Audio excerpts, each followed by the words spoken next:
When you have a problem, you have to pray the sin out of the equation. Where there is no sin, the devil is weakened. And where the devil cannot flourish, he will not stay. When you come to a point where in your life where you decide to turn your life over to God, whether it be your first time, second time, third time, or your 20th time, things will begin to shake up. Your world will seem like it is falling apart. Your life will start to feel as though it is spinning out of control. People will drop out of your life like flies. Things will disappear. Chaos just seems to take over. And on top of that,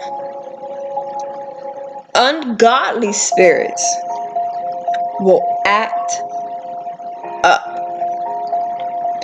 It may seem like you are fighting the biggest fight of your life, but God is really removing everything that is not of Him, so it makes us feel uncomfortable.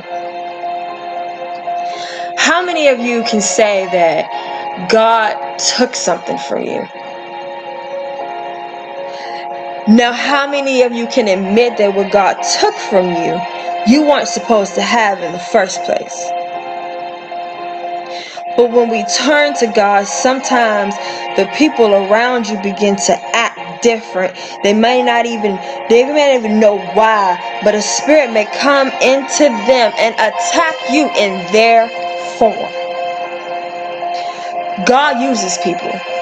We all know that. But what we seem to forget is that the devil can use people too. The devil can use somebody too. When it begins to attack you, it's usually somebody close to you, somebody close enough to hurt you. It's going to get your attention. It's going to get you riled up. It's going to get you bottled up.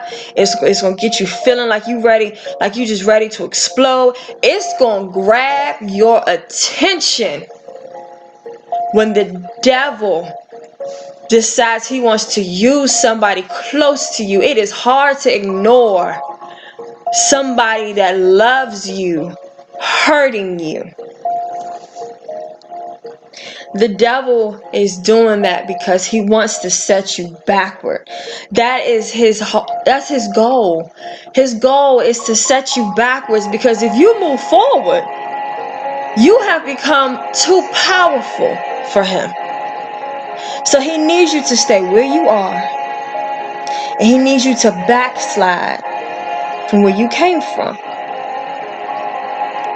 I know for me, I was fighting against a spirit that was so strong. And instead of me understanding what I was up against, I was feeding this spirit. I was so quick to be angered. I was so quickly angered. I had such a short fuse. Oh gosh, my reaction and my attitude, little by little, crumb by crumb, piece by piece, I fed this spirit until it grew to the point where I felt like I was losing myself. I felt so defeated trying to fight this spirit by myself. To the point where I screamed out, God,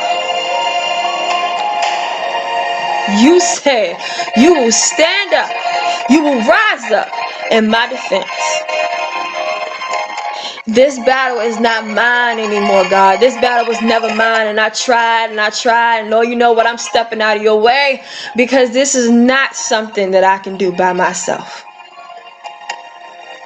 And what you people need to understand is, when you hand over something to God and you give it to him, and it's not your fight. It's not your fight. And when you hand it over, that person that you were fighting, they're no longer fighting you. They're not fighting you. Perception will have you fooled. Because I'm standing in front of you, but you're not fighting me. And if only you knew who you were truly coming up against, you would shut up and stop talking to me crazy. You just don't know who you come up against when you let the devil use you. You have to be careful. I've been there. I'm not perfect. I've let the devil use me before. I've been there. And you know what? Even then, you have a choice. Because your choices are never taken away from you. If you're doing something and you even feel a little bit convicted, it's because God still has your heart. He still has your heart.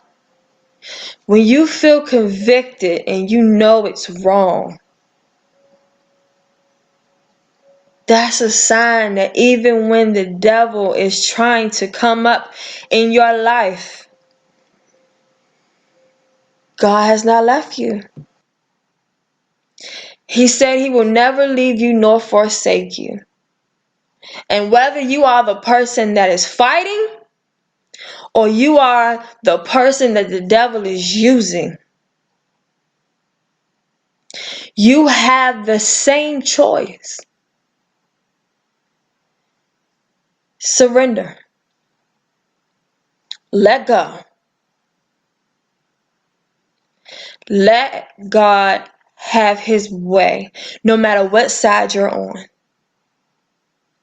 And I pray you're on the right side.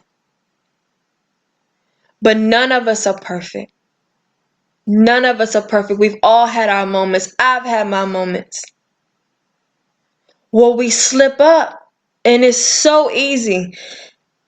It's so easy to slip up. But even when you slip, God is right there. And he may seem so far away, and you may be so ashamed, and you may feel like he don't want to talk to you after you've slipped up. But I'm going to sit here and I'm going to tell you that is another trick of the devil. Don't let him use you. Don't let him speak to you. We are going to shame the devil together.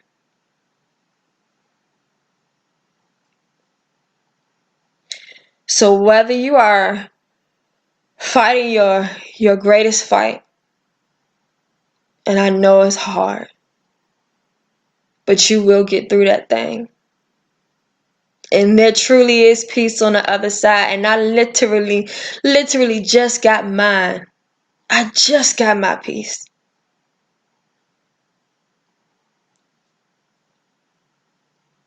You have a choice. In this life, you have a choice. Choose wisely.